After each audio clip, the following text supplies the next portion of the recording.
So guys welcome to our channel. दोस्तों हम यहाँ पे जो क्लास 9th की जो हिस्ट्री है उसका जो पहला चैप्टर है द फ्रेंच रेवोल्यूशन, उसको हमने यहाँ पे जो स्टार्ट किया था। इसके अप्रॉक्सीमेटली यहाँ पे जो 5 पार्ट्स हैं वो कंप्लीट हो चुके हैं। अगर आपने वो पार्ट अभी तक नहीं देखे तो पहले उनको देख लीजिएगा, क्योंकि आज जो होने वाला है ये 6th पार्ट होने वाला है और मोस्ट प्रोबेबली हम आज के पार्ट में इस चैप्टर को यहाँ पे जो है वो कंक्लूड करेंगे। दोस्तों ये जो वीडियो है काफ़ी इंपॉर्टेंट रहने वाली है। अगर आपने अभी तक चैनल को सब्सक्राइब नहीं किया तो चैनल को सब्सक्राइब कर लीजिए, क्योंकि इसी तरीके की जो अमेजिंग वीडियोस हैं, इसी तरीके की जो स्टडी मटेरियल है वो आपको सबसे पहले हमारे चैनल पे मिलता जाएगा। दोस्तों इसी तरीके से क्लास 10th की जो NCERT उसका भी हमने यहाँ पे जो सीरीज स्टार्ट की हुई है और जल्दी हम यहाँ पे दोस्तों पॉलिटी की क्लास 9th की NCERT, क्लास 10th की NCERT उसको भी यहाँ पे जल्दी ही स्टार्ट करने वाले हैं। तो चलिए दोस्तों आज के जो टॉपिक है वहाँ पे चल लेते हैं। हमने ये जो सारे पार्ट हमने यहाँ पे कंप्लीट कर लिए हैं। आज जो यहाँ पार्ट करने वाले हैं वो रहने वाला है दोस्तों हमारा यहाँ पे द एबोलिशन ऑफ स्लेवरी, कि स्लेवरी का कैसे एबोलिशन किया, मतलब ख़त्म कर दिया स्लेवरी को, इसके बारे में आज हम पढ़ने वाले हैं। दोस्तों जो सबसे इंपॉर्टेंट जो रेवोल्यूशनरी सोशल रिफॉर्म यहाँ पे आया जैकोबिन जब थे उस समय, वो था स्लेवरी को ख़त्म होना फ्रांस की कॉलोनी से। मोस्ट इंपॉर्टेंट पार्ट जैकोबिन ने ये किया कि फ्रांस के अंदर से, जैकोबिन किसके लिए वर्ड यूज़ किया जा रहा है, ये रॉबेस्पायर के लिए 1793 से लेकर 1794 के अंदर जो सबसे इंपॉर्टेंट काम किया गया वो ये किया गया कि स्लेवरी को ख़त्म किया गया फ्रांस की सोसाइटी से। जो कैरिबियन, बेसिकली जो कैरिबियन है, कैरिबियन अगर पता होगा आपको कहाँ पे आता है, ये हमारा बेसिकली क्या आता है, ये इस तरीके से हमारा नॉर्थ अमेरिका आ जाता है और यहाँ पे जो आता है यहाँ पे साउथ अमेरिका आ जाता है इस पार्ट में।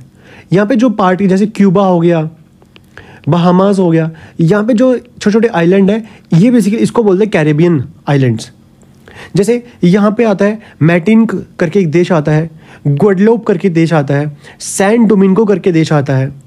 ये सबसे यही जो देश थे यहाँ, यही जो कैरिबियन एरियाज़ है यहाँ के जो ये सबसे ज़्यादा क्या किया करते थे, कुछ चीज़ें सबसे ज़्यादा क्या किया करते, इंपॉर्टेंट सप्लायर थे, यहाँ से बेचा करते। जैसे टोबैको हो गया, इंडिगो हो गया, शुगर हो गया, कॉफ़ी हो गया, वो इन्हीं एरिया से सबसे ज़्यादा बाहर को बेचा जाती थी। But Europeans to go and work in the distant unfamiliar lands meant a shortage of labour on the plantations. बट यहीं पे क्या हुआ, जो यूरोपियन को जाके काम करना कहीं पे उनके लिए कोई अच्छा काम नहीं था, क्योंकि वो किसके शॉर्टेज ऑफ लेबर चल रही है पूरे यूरोप के अंदर, क्योंकि लोग नहीं हैं काम करने के लिए। सो एक क्या किया गया, एक ट्रायंगुलर स्लेव ट्रेड स्टार्ट किया गया, ट्रायंगुलर स्लेव ट्रेड। अब ये ट्रायंगुलर का मतलब समझते हैं, किस किस के बीच में, यूरोप के बीच में, अफ्रीका के बीच में और अमेरिका के बीच में। The slave trade began the 17th century, और ये जो ट्रेड था कब स्टार्ट हुआ था, अप्रॉक्सीमेट 1600 से लेके 1700 के बीच में ये स्लेव ट्रेड स्टार्ट हुआ था। जो फ्रेंच के मर्चेंट थे, जो फ्रांस के मर्चेंट थे, ये बॉर्डेक्स करके एक पॉर्ट है, एक नेंटिन्स करके पॉर्ट है। ये जो बेसिकली यहाँ से अफ्रीका के कोस्ट को, यहाँ पे जो पॉर्ट्स हैं यहाँ पे स्लेव्स को लाया करते थे। और यहाँ से जब लाने के बाद यहाँ पे आने के बाद यहाँ से जो ये ट्रेड, जो स्लेव्स रहते हैं हमारे, इनको यहाँ से जो बड़े बड़े चीफ होते हैं उनको बेच दिया करते थे। ये पार्ट हम यहाँ पे कवर कर रहे हैं। जैसे पॉर्ट ऑफ बॉर्डेक्स हो गया, नेंटिन्स हो गया, यहाँ पे जो स्लेव था इनको काफ़ी ज़्यादा एक्सप्लॉइट किया जा रहा था, बहुत ज़्यादा एक्सप्लॉइट किया जा रहा था इनको यहाँ पे। अभी मैं मैपिंग के जरिए आपको बताता हूँ कि कैसे आपको देखना पड़ेगा कौन कौन सी चीज़ें कहाँ पे हैं। और इस तरीके से जो स्लेव ट्रेड था वो अच्छे तरीके से चल रहा था। Throughout the 18th century there was a criticism of slavery in France. जब 18th सेंचुरी आया, जब 1700 से लेके 1800 का समय आया, और इसी के बीच में आपको पता है 1789 में क्या होता, फ्रेंच रेवोल्यूशन हुआ था। ये वही समय है जब फ्रांस के अंदर थोड़ी बहुत जो है वो अब सोसाइटी के बारे में कुछ सोचने की जो चीज़ें हैं वो शुरू हो रही हैं। तो इस समय में यहाँ के जो फ्रांस के लोग थे उन्होंने स्लेवरी का क्रिटिसिज्म किया। ये जो नेशनल असेंबली बनाई गई थी, नेशनल असेंबली याद होगा आपको, वही थर्ड एस्टेट के जो लोग थे उन्होंने जो नेशनल असेंबली बनाई थी, थर्ड एस्टेट के लोगों ने। ये बहुत डिबेट्स कर रहे हैं, डिस्कशंस कर रहे हैं कि क्या right of man should be extended to all French subjects including those in the colonies. क्या हमें जो राइट है, एक इंसान के जो राइट होते हैं, क्या उसको दे देना चाहिए सभी पर्सन्स को, या किसी किसी को देना चाहिए, किसी को नहीं देना चाहिए। बट नेशनल असेंबली ने कोई भी लॉ पास नहीं किया था इसके रिलेटेड। क्यों? क्योंकि इनको डर लग रहा था कि कहीं अपोजिशन जो है, जो बिजनेसमैन है बड़े बड़े, उनकी जो इनकम है वो कहीं ना कहीं स्लेब पे डिपेंड करती है। अब एक बहुत बड़ी फैक्ट्री है, उसको चलाने के लिए वर्कर चाहिए, वर्कर मतलब स्लेव चाहिए उसको। अब इससे थर्ड ये जो नेशनल असेंबली थी, इसको ये चीज़ का डर था कि कहीं वो बिजनेस ग्रुप हमसे कहीं नाराज़ ना हो जाए, क्योंकि बिजनेस ग्रुप भी कहीं ना कहीं क्या है, वो भी कहीं ना कहीं एक मिडिल क्लास से ही क्रिएट हुआ है। तो उनको ये चीज़ का डर है कि कहीं ये जो अपोजिशन है बिजनेसमैन से, ये सिस्टम खराब ना हो जाए हमारे यहाँ पे। और फाइनली एक कन्वेंशन लाया गया, कन्वेंशन मतलब एक छोटा सा रूल टाइप लाया गया। कब? 1794 में। ये बोला गया भाई जो फ्रांस के ओवरसीज पोजेशंस हैं, फ्रांस जो बाहर से चीज़ लाता है, वो अब स्लेव्स नहीं लाया जाएगा। To free all the slaves in the French overseas possessions, कि सबको छोड़ दिया जाए। अब जो स्लेव्स हैं अब इनका ट्रेड नहीं किया जाएगा। इससे क्या हुआ, शॉर्ट टर्म के लिए तो ठीक था, बट 10 साल के साथ बाद जब नेपोलियन जब वापस आएगा, नेपोलियन जब आएगा, उसने री इंट्रोड्यूस करेगा स्लेवरी को। मतलब बीच में 10 ईयर्स के लिए ठीक है कि चलो ठीक है, 10 साल के लिए क्या हो जाएगा, ट्रेड जो स्लेव ट्रेड है बंद हो जाएगा, बट नेपोलियंस को दोबारा से री इंट्रोड्यूस कर देगा।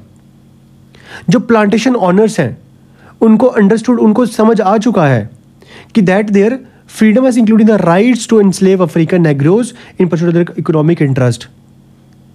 मतलब ये कहने की बात यहाँ पे ये बोली गई है, प्लांटेशन के ऑनर। प्लांटेशन किसको बोलते हैं? एक बहुत बड़ा एरिया जिसके ऊपर सेम क्रॉप ग्रो की जाती है, उसको प्लांटेशन एग्रीकल्चर बोलते हैं। और ये मोस्टली कौन सी क्रॉप होती है? ये कैश क्रॉप्स होती हैं। तो बेसिकली यहाँ पे ये बोला जा रहा है कि प्लांटेशन के जो ऑनर हैं उनको ये चीज़ समझ आ चुकी है, उनकी जो फ्रीडम है as including the right to enslave African negroes, कि उनको अपना इकोनॉमिक इंटरेस्ट, उनको पैसा कमाने के बदले यहाँ पे अफ्रीका के जो निग्रोज हैं, अफ्रीका के जो स्लेव्स हैं, उनको छोड़ना पड़ेगा, एनस्लेव करना पड़ेगा उनमें। और फाइनली आते आते 1848 में आके क्या होगा, जो स्लेवरी है वो उसको ख़त्म कर दिया जाएगा 1848 में। इस तरीके से जो स्लेवरी थी उसको भी यहाँ पे ख़त्म किया गया। लास्ट टॉपिक यहाँ पे जो रहता है वो रहता है the revolution and the everyday life. जो रेवोल्यूशन और लोग आम तरह की जो जिंदगी है वो कैसे चल रही है। यहां पे एक क्वेश्चन पुट किया गया हुआ है, can politics change the clothes people wear, the language they speak और द बुक्स दे रीड। क्या पॉलिटिक्स ने ये चेंज कर सकती है कि जो लोग कपड़े पहनते हैं उसको चेंज कर लें, कपड़े पहनना, जो लैंग्वेज वो बोलते हैं अपनी लैंग्वेज को चेंज कर लें, या फिर जो वो बुक्स रीड करते हैं वो बुक्स रीड ना करें। ऐसी अब इसका आंसर यहां पे दिया गया हो, ध्यान से सुनिएगा। द ईयर 1789 के बाद जो भी समय आया, फ्रेंच रेवोल्यूशन के बाद जो समय आया फ्रांस के अंदर, बहुत सी चेंजेस देखी गई। वो चाहे मेन हो, चाहे वुमेन हो, चाहे चिल्ड्रन हो, इन सब के अंदर बहुत सी चेंजेस वो देखी गई। जो रेवोल्यूशनरी गवर्नमेंट आई उसने अपने आप को ये पावर दे दी कि वो लॉज को पास कर सकता है जो कि ideals of liberty, equality into everyday practice. जो ये आम लोग जो लिबर्टी को लेके करते हैं काम, इक्वलिटी को लेके काम करते हैं, इसको वो ट्रांसलेट किया जाएगा। वो कुछ ऐसे लॉज बना दिए जाएंगे कि ताकि आम जो जिंदगी है ये लिबर्टी और इक्वलिटी के साथ चले। इस तरीके से कुछ लॉज किया करेंगे। और उसी में एक इंपॉर्टेंट यहाँ पे जो लॉ, सबसे इंपॉर्टेंट लॉ है वो है कि जब बैस्टाइल की चर्च पे अटैक हुआ था, अगर याद होगा 5 मई 1789 को, समर 1789 को, उसमें ये बोल दिया था भाई हम क्या करेंगे, सेंसरशिप को खत्म कर देंगे, एबॉलिश कर देंगे। अब what do you mean by censorship? Censorship का मतलब क्या होता है? सेंसरशिप का मतलब होता है कि जैसे एक न्यूज़पेपर है, अब न्यूज़पेपर पे कुछ कुछ रूल्स आए होंगे कि हाँ आज का जो राजा है वैसा है वैसा है, तो क्या होगा, इसको छपवाने के लिए, इस पर प्रिंट होने के लिए कौन रूल करेगा कि हाँ आप ये जो प्रिंट है इसको करवा सकते हो, कौन परमिशन देगा? इसके ऊपर जो भी लिखा जाएगा उसको कोई ना कोई चेक करेगा कि कहीं राजा के खिलाफ कोई गलत बात तो नहीं कर दी। इस तरीके से क्या हुआ, जो सेंसरशिप लॉ से उसको खत्म कर दिया गया। In the old regime, old regime मतलब 1789 से पहले का समय, ओल्ड रेजिम, जितना भी रिटन मटेरियल था, लिखा हुआ, नॉवेल्स हो गए, कल्चर बुक्स होगी या कल्चरल एक्टिविटीज जैसे बुक्स हो गया, न्यूज़पेपर हो गए, प्लेज हो गए, इसको पब्लिश किया गया या फिर परफॉर्म किया गया only after they been approved by the census of the king. तो ओल्ड रेजिम में क्या था, ओल्ड 1789 से पहले ये था, जो भी ये न्यूज़पेपर आएगी मार्केट में, इस पे जो चीज़ें लिखी होंगी वो पहले किंग के द्वारा कोई पर्सन बिठाया होगा, भी आपको ये चेक करना है कि इसमें राजा के खिलाफ कोई गलत बात तो नहीं कर दी। ये पहले ये हुआ करता था, बट अब क्या कर दिया 1789 के बाद क्या कर दिया गया, इसको एबॉलिश कर दिया गया। नाउ एक चीज को डिक्लेयर कर दिया, rights of man and citizens. जितने भी वहां के जो लोग हैं, जितने भी सिटीजन्स हैं, उनको ये बोल दिया गया भाई अब आपको क्या freedom of speech and expression है, ये आपका नेचुरल राइट है freedom of speech and expression, ये बर्थ अधिकार है, आपको बाय बर्थ आपके साथ रहेगा। जो न्यूज़पेपर हैं, जो पैम्पलेट्स हैं, बुक्स हैं, प्रिंटेड पिक्चर्स हैं। अब यहाँ पे France from where they travel rapidly into the countryside, और धीरे धीरे ये जो चीज़ें newspaper, pamphlets, books, printed picture, अब ये पूरे फ्रांस के टाउन्स में जा रही हैं और वहाँ से पूरा कंट्री साइड पे भी जा रही हैं, मतलब गाँव में भी अब न्यूज़पेपर जाना शुरू हो गया। और इस पे क्या चीज़ें डिस्कस की जा रही हैं, इस पे यही चीज़ें डिस्क्राइब या डिस्कस की जा रही हैं, वो जो इवेंट हुए हैं, वो जो चेंजेस आ रही हैं फ्रांस के अंदर, वो सब इस पे न्यूज़पेपर पे आ रही हैं। Freedom of the press also means that opposing views of events could be expressed. इसी के बीच में फ्रीडम ऑफ प्रेस का भी एक वर्ड सामने आ गया कि जो ये प्रेस है, ये जो प्रिंट कल्चर है, प्रिंट करने की जो चीज़ें हैं, जैसे नॉवेल्स हो गया, जैसे कुछ और चीज़ें हो गई, बुक्स हो गया, इसको फ्रीडम होना चाहिए, कुछ भी अपने जो व्यूज है वो यहाँ पे कर सकता है। इसी के साथ साथ यहाँ पे ये बोला गया जितने भी ये प्लेस हैं, जितने भी सॉन्ग्स हैं, जितने भी फेस्टिव पोजेशंस किए जाते हैं, ये बहुत से लोगों को अट्रैक्ट करते थे। इस तरीके से क्या हुआ, they could grabs and identified with ideas such as liberty और justice that political philosopher wrote about the length in the text which only handful the people could read. तो इसी तरीके से जैसे टॉपिक के स्टार्ट में हमने क्या पढ़ा था, कुछ फिलोसफर का नाम पढ़ा था, मोन्स्टैक हो गया। ऐसे ही ये जो फिलोसफर थे, उनके जो आइडियाज़ थे, वो हमने देखा कि लास्ट में आते आते इनके जो ये पॉलिटिकल फिलोसफर थे, वो कुछ चीज़ें अब लिखना शुरू कर दिया इन्होंने। और फाइनली लास्ट में हम कंक्लूजन पार्ट पे आते हैं। कहते हैं 1804 में नेपोलियन ने अपने आप को किंग बनाया, फ्रांस का किंग बना दिया, एम्परर बना दिया। धीरे धीरे जैसे ही किंग बना, इसने आसपास की जो यूरोपियन कंट्रीज थी उस पर कॉन्क्योर करना, उस पर अटैक करना, उसको अपनी टेरिटरी में लाना शुरू कर दिया। Dispossessing dynasties and creating kingdoms where he placed member of his family.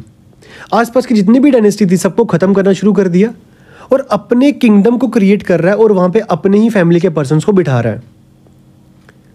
Napoleon को लगा कि मैं कौन हूं, मैं मॉडर्नाइजर हूं यूरोप का, मैं यूरोप को मॉडर्नाइज करूंगा। इसलिए इसने कुछ लॉज लेके आया, जैसे राइट टू प्रॉपर्टी का लॉ लेके आया, यूनिफॉर्म सिस्टम लेके आया, वेट को लेके, मेजरमेंट को लेके यूनिफॉर्म सिस्टम लेके आया, डेसिमल सिस्टम लेके आया। Initially many saw Napoleon as a liberator who would bring freedom for the people. Starting में सबको लगा कि नेपोलियन एक ऐसा पर्सन जो फ्रीडम को लेके आएगा हमारे यहाँ पे, बट जल्दी नेपोलियन की जो आर्मी थी इसके कुछ और ही इरादे थे। ये इन्वेडिंग फोर्स कर रही थी, मतलब जगह जगह जाके इन्वेड कर रही है, अटैक कर रही है। और फाइनली वाटरलू की बैटल में 1815 में नेपोलियन की यहाँ पे जो थी हार हो गई। और जैसे ही नेपोलियन हारा, दोबारा से क्या होगा, नेपोलियन जब आया तो जो मोनार्की थी उस पर कहीं ना कहीं रेस्ट्रिक्शंस लगी थी। बट जैसे नेपोलियन हार जाएगा 1815 के बाद, जो दोबारा से मोनार्की क्रिएट हो जाएगी यहाँ पे, तो नेपोलियन क्या करेगा, and had impact the people long after the Napoleon had left. तो नेपोलियन के जाने के बाद नए नए मॉडर्न लॉज आ जाएंगे कि कैसे मोनार्की को दोबारा क्रिएट करना है। जो आइडिया था लिबर्टी का, डेमोक्रेटिक राइट्स का, ये सबसे इंपॉर्टेंट पार्ट रहे थे हमारे फ्रेंच रेवोल्यूशन के, लीगेसी था। इन्हीं की मोस्टली जो देश में जो डिमांड चल रही थी फ्रांस के अंदर, वो इनकी चल रही थी कि हमें लिबर्टी चाहिए, डेमोक्रेटिक राइट्स चाहिए। ये जो आइडियाज थे ये फ्रांस से होते हुए पूरे यूरोप में फैलेंगे अप टू 19th सेंचुरी। जहाँ जहाँ भी फ्यूडल सिस्टम था वहाँ पे ये राइट्स हैं, right of liberty, idea liberty के, डेमोक्रेटिक राइट्स, ये सब वहाँ पे फैलेंगे जाके। और इस तरीके से क्या हुआ, धीरे धीरे जहाँ जहाँ मोनार्की होगी, जहाँ जहाँ फ्यूडल सिस्टम होगा, उनको अबॉलिश कर दिया जाएगा। जहाँ जहाँ कोलोनाइज पीपल होंगे, revoked the idea of freedom from the bondage into their movement to create a sovereign nation state.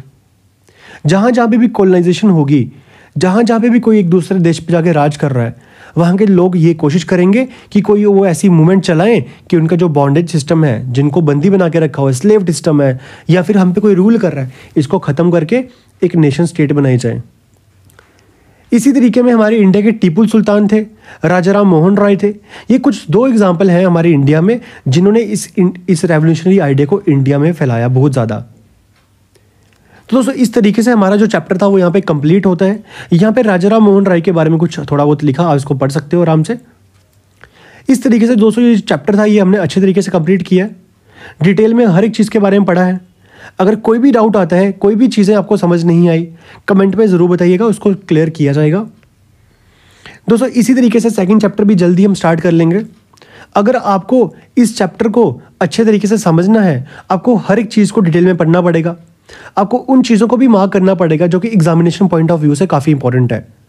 यहाँ पे जो मैंने चीज़ें यहाँ पे मार्क करवाई हैं वो आपको पढ़नी ही पड़ेंगी। अगर आपने चैप्टर को अच्छे तरीके से रीड किया है, आपको एग्जाम में कोई भी क्वेश्चन आ जाएगा, आप उसको आराम से कर पाओगे।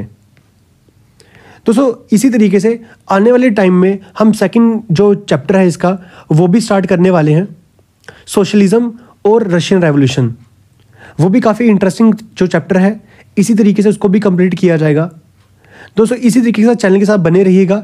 जैसे ही हमारी लेटेस्ट अपडेट आएगी उसको देखने के लिए चैनल को सब्सक्राइब कर लीजिए, वीडियो को लाइक कर लीजिए और वहीं पे बेल आइकन को प्रेस कर लीजिए ताकि कोई भी लेटेस्ट वीडियो है आप उसको मिस ना कर पाओ। सो दोस्तों मिलते हैं आपसे अगली वीडियो में, तब तक के लिए देखते रहिए काई क्लासेस।